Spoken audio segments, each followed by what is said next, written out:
Welcome to the Community Forum. My name is John Gagliatino and I'm your host. This evening we're going to be talking about the Danbury School Literacy Center. And with me this evening is Mark D. Heller. He's the director of the Family Literacy Center. I gathered from my previous conversation with him that it's a relatively new venture for the city schools, so welcome to the show. Thank you. Thank you for having me. You're welcome. And before we get into the questions, can you tell us a little bit about yourself as to how you ended up here in Danbury? Sure. Okay. And maybe a little bit about your family. This is my second visit to Danbury. I had been a principal here for 4 years at South Street School. Oh, okay. From, I think, 98 to 2002. Okay, we won't hold that against you. And then I'm a New Yorker, and most of my educational career had been in New York, so I went back to New York to become an elementary school principal. I was there for 8 years. I retired in December.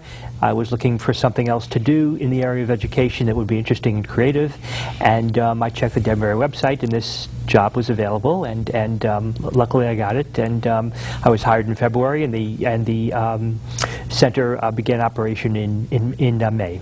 So I was correct then. It is relatively new. It's brand new. Oh, okay. It's brand new. All right. So what's the mission statement, if you want to, if you will, of the center? Right. Well, it's what we're trying to do is promote literacy in families. We really believe that, particularly for young children, it's very important for parents to engage children in as many activities as possible related to literacy, reading to children, even playing with kids and interacting with kids, talking about what they're playing, parents engaging in fantasy play with kids, role playing with kids, just to be engaged with kids verbally.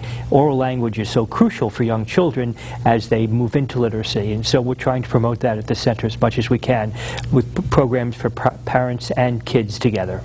Now, is this a preschool or is it a combination? Sure. You know, in other words, do you help people that maybe haven't been in this country that long, 5 years or less, or is it, for all walks of life and all preschool first, and then when they get in school, if they have difficulties, you help them walk through the process? At this point, we're really focusing on preschool children, on getting children. In fact, this summer, we've begun running a program for incoming kindergarten students who have not had any preschool experience. And what we're trying to do is try to give them the basic literacy skills they need to be successful when they enter kindergarten, particularly because they really haven't had an organized educational experience before entering kindergarten. And so we're working, we identified 20 children, most of whom are bilingual.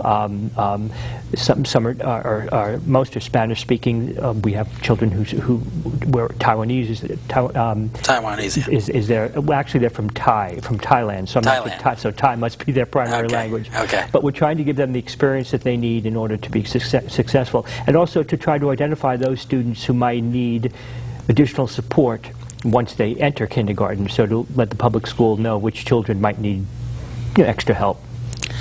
Now, where did the funding come from this? I guess I saw something about a grant here. Right. Is it a federal grant? It's a federal grant that we received it really through the work of Chris Murphy, who is a representative here from Danbury, and Ann Mead, who is the assistant director of the center, and a longtime Danbury native who really knows the city well. She wrote the grant and was able to, and wrote it successfully, so that we were able to get funding.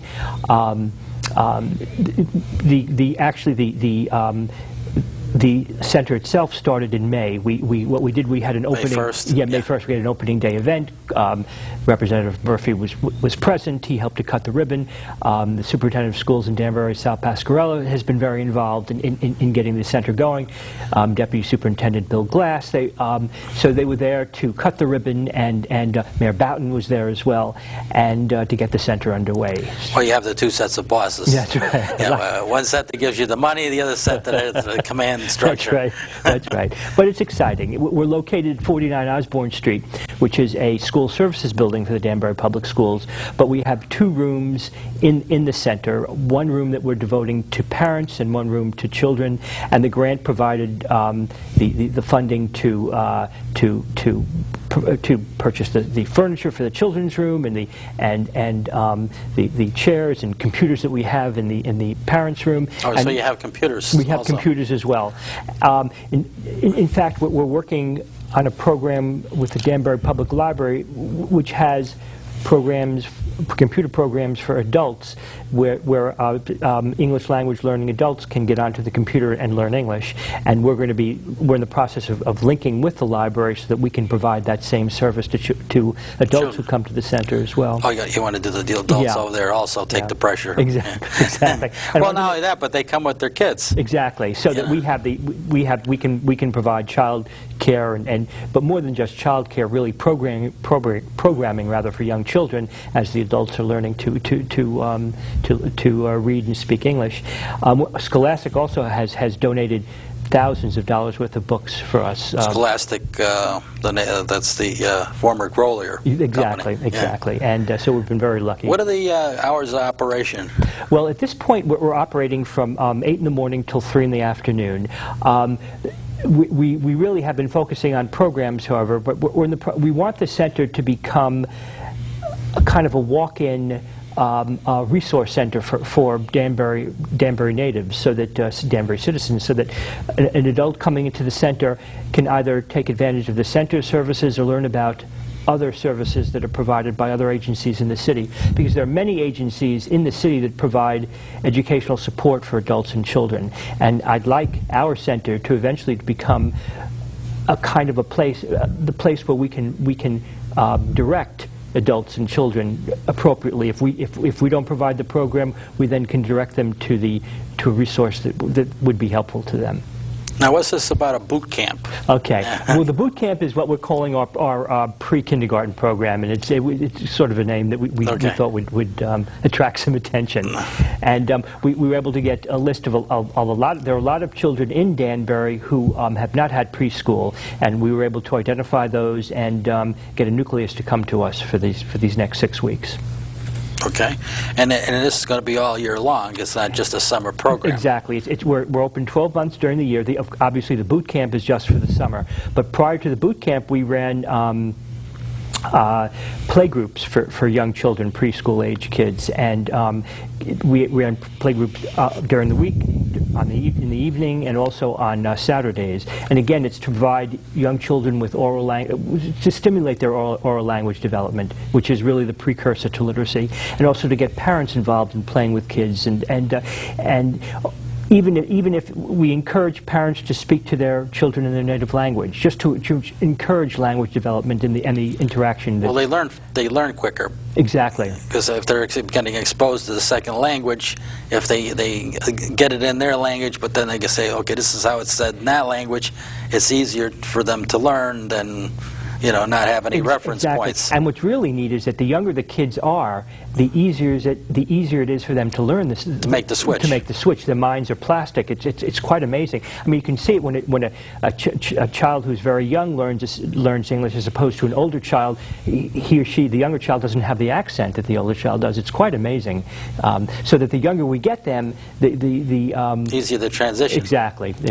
So the greater the learning. Exactly. Okay.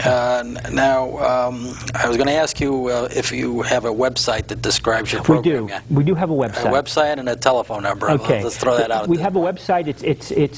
It's called the Family Literacy Center, and it's on the district homepage of the Danbury Public Schools, and it's a brand new website, and we just started it, and our phone number is 203-797-4734.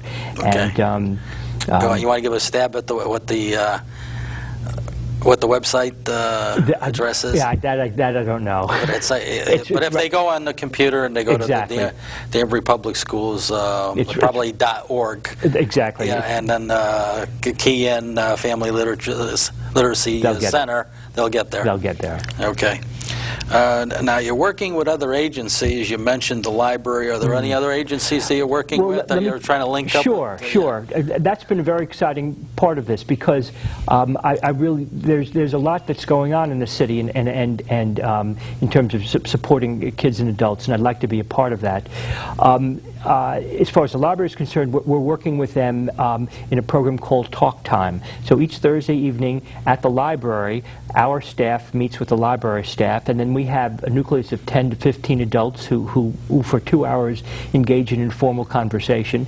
I've been in a few of the meetings, and for example, we talked about the World Cup, because many of the countries that the students, the adults, represent. Parents of the preschool? Well, these aren't. No, this is a separate program. It's a separate program. This is a separate program. This is not the preschool program. This is just for adults. Okay. But many of the parents have represent countries that participated in the World Cup. So that's been a great topic of conversation. But it's just the informality of conversing back and forth in English. And we've enjoyed it. It's been a lot of fun working with the library.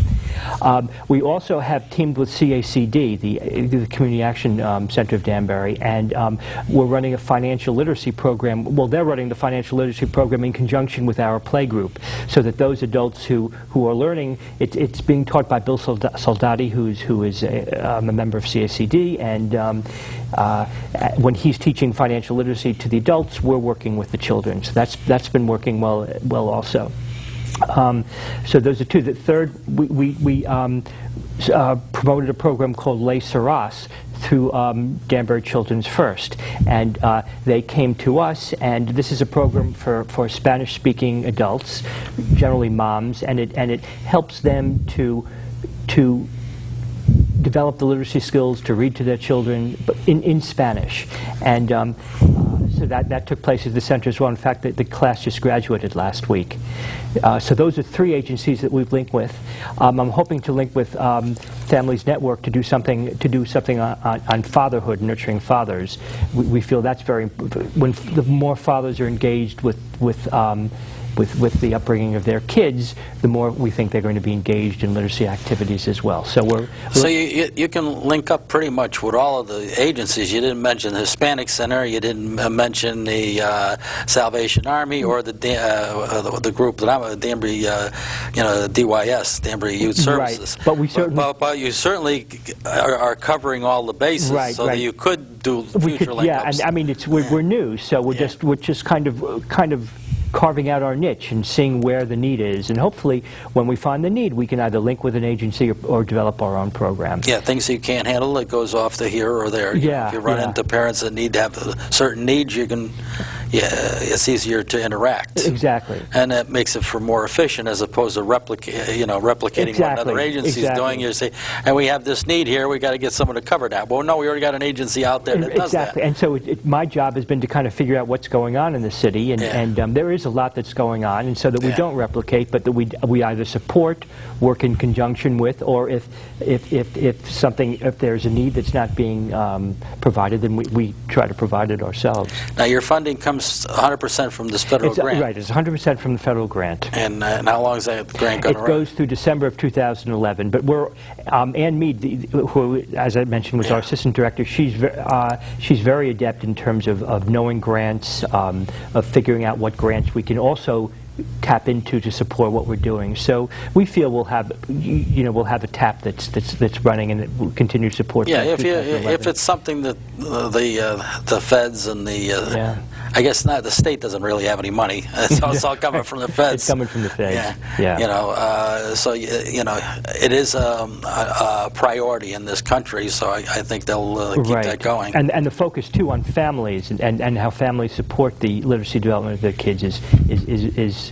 an important feature of this administration. So you're pretty much using as the kids come in and they bring their parents in, and you're using that also to sort of develop the parents. In other words, it's sort of like a segue into this other program for the parents at the library. That's right. That's right. Exactly. And the kid, that way you don't have a situation which I've seen many times in the past, where the kids are smarter than the parents. Right. You know, or have a better idea of what's going on in English. So there's like an alienation that goes on, almost like, hey, the kid's only 10 years old and he's bossing me around, and because they don't know the language. You know. Right. You know, that way they can get with it a little faster. Exactly. And again, with the focus on families, having parents interact with the kids, or we could deal with the parents, educate the parents in one room and with the kids in the other, and then at some point bring them together, depending upon what we're trying to accomplish.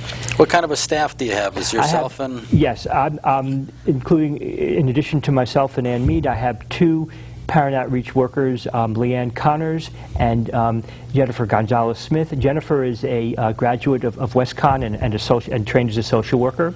Leanne is a teacher, and she's taught school in Connecticut and Massachusetts, but then she had triplets, so she left the classroom. But now her triplets are school age, so she has some time to when they're in school, she can do exactly. this. So, and we've been very, very fortunate to have her work with us, because she's an experienced teacher.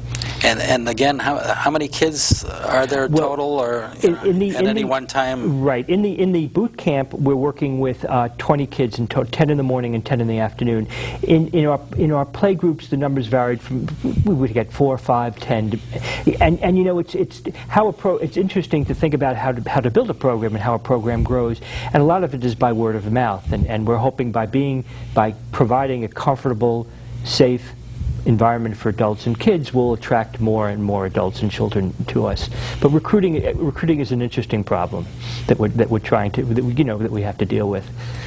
Yeah, so it sort of complements everything else that's going on. Yes, exactly, exactly. Okay, and do you have any plans for expanding beyond where you are now, or are you pretty much handling what you can handle? Well, no, that's a great question. You know, it's always what the balance is between because what we want to do well, but we also want to look at other areas. One of the areas that I've been looking at is a play group for autistic children, and we've just been thinking about this, but the connection between children who have autism and literacy is an interesting connection, and how to help autistic children to interact, be more appropriate socially, but also and how that relates to their literacy development. So I'm hoping to run something over the summer in that area as well.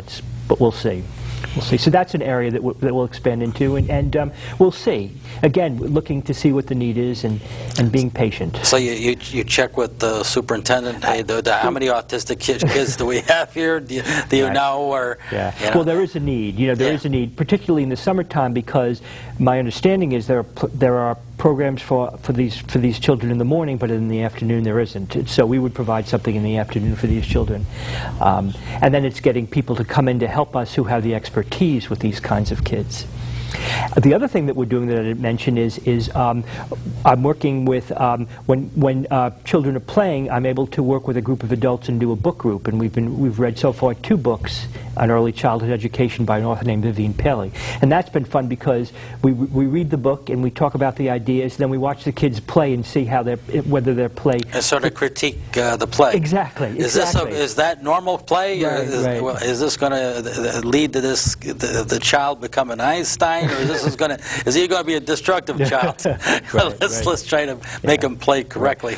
But you know, from my experience as an elementary principal, I know that the kids who when you're out in the playground, the kids who are having difficulty playing, who are aggressive or isolate themselves, those are the kids who we have to worry about.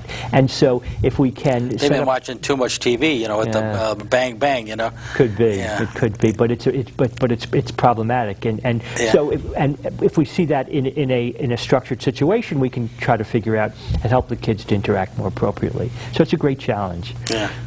So do you have anything along the lines of proper TV or proper viewing? I do have some ideas about that. I'm not a big advocate of TV for kids, and I'll tell you why.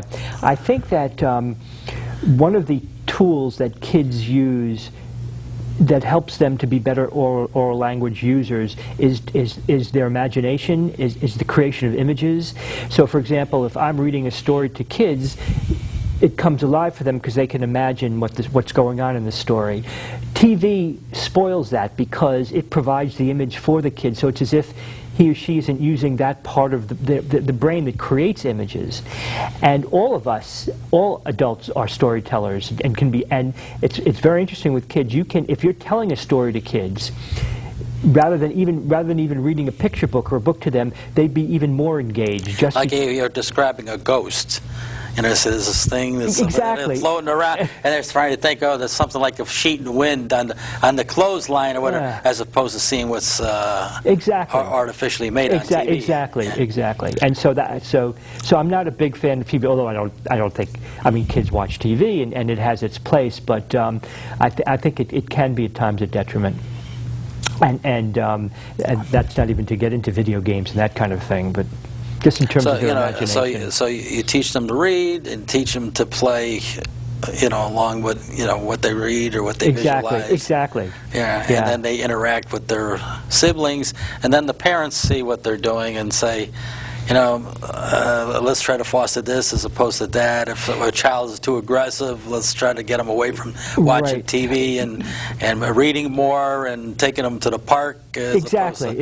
Yeah. It's interesting, as you mentioned that, one of the parents who's watching her children play, who's in one of the book groups that I mentioned, she was watching it was her son and daughter interact, and what she was working on is trying not to intercede too quickly, to let them, give them a chance to work out the difficulties, not to take the one side or the other, or to be the referee, but to give them, the opportunity to try and settle it for themselves. Of course, if they can't, then she interacts, but it's to give them the space to kind of problem solve for themselves. I think that's very important for kids. And another important thing in play is, I think fantasy play is crucially important for kids.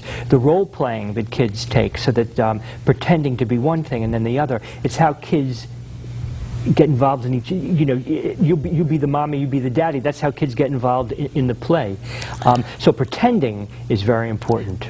And what I think that's very important also here, and you're definitely addressing it, is having the parent involved, because how many times the parent's off working all day and doesn't interact with the kids, they don't know what that's all about. Right. That the kids are playing and they're visualizing or whatever, and so if they see them at it, they understand what's going on. And they understand, don't plop them in front of a TV. That's not good for them. Having them read and having them doing it this way, learning this way, is superior to doing it that way. And what we're going in that same vein, what we're doing is I'm purchasing through the grant a camera and 2 good speakers, so that we can record the kids as they play, videotape them, as well as record what they say, and for those parents who can't participate, to actually play back for them what their kids are doing, so they can critique it for themselves, and possibly it will become a learning tool for teachers later on as well. So I'm excited about that as well. Okay. Let's give the telephone number and the website, or, well, we don't know the website. It's the Danbury Public Schools.org. Family Literacy Center is the key word, Family Literacy Center. Right. And the telephone number once again? It's area code 203-797-4734. Okay, we gave the times of operation, but let's give them again. Monday through Thursday. Monday through Friday. We're open we're open every day from 8 to 3, and programs vary in terms of the time. Right now, our kindergarten program is Tuesday, Wednesday, Thursday. Our play groups are different times as well, but the center will be open every day. And again, we want the center to become a resource for parents and kids, not only to provide programs for them, but also to direct them to other agencies, depending upon their need. Right. If there's psychological situations, or the DYS, there's rental situations. They need rent, or they need fuel assistance. Exactly. The CACD. Yes. So all of these partners are important. Exactly. And they're all out there. Exactly. And people think it's like an alphabet soup, but it is. But they all have the separate programs that they're running, and they've specialized in. So why reinvent the wheel? Exactly. When you've got them all out there. Yeah, I could see that people would think of the all the programs that are offered in the city is a maze, you know, and how do you... Yeah, well, you can make it more efficiently if you had one czar, but, you know, Yeah, doesn't work that then you way. have a mess, and you got backlogs. Right, right. So some of it, it was more efficient that way if you get specialization. Yes. You know, 2 people handling, you know, one area, 3 people handling another area, you know, as opposed to try to have a jack of all trade type of thing. Right. Okay. What happens when somebody first comes to you? Let's say somebody's contemplating the program. What would be their first step?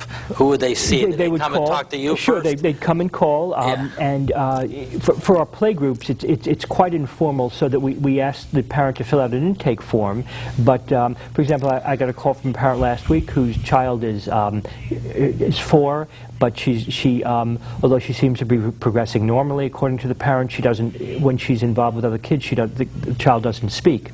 So I think she's going to be bringing her to our Tuesday evening play group. She'll come in, she'll fill out the intake form, and the child will play for an hour. And the mom will be in one room or interact with the child as well in our child room, in our.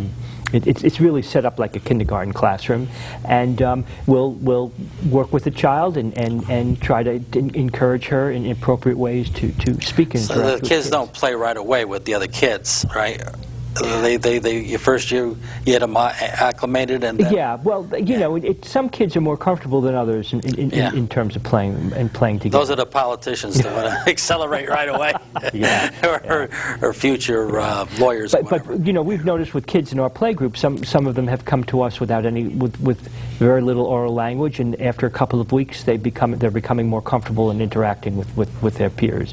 I mean, it takes some children longer than others, but it's really important to create a safe environment, comfortable environment for kids. You don't do any testing of any sort? No, we don't do any testing. But you do, as we just discussed before, you do notice if a child is overly aggressive, and as to whether or not it's a mild aggression that could be handled by you, or whether or not you really should refer it to someone else to start handling what might be a problem a year or 2 down the road. Exactly, and again, with our pre-kindergarten program, we're hoping to, if there are children who are presenting specific difficulties, we're hoping to identify them to the appropriate school people, and so that they get the support they need once they enter kindergarten.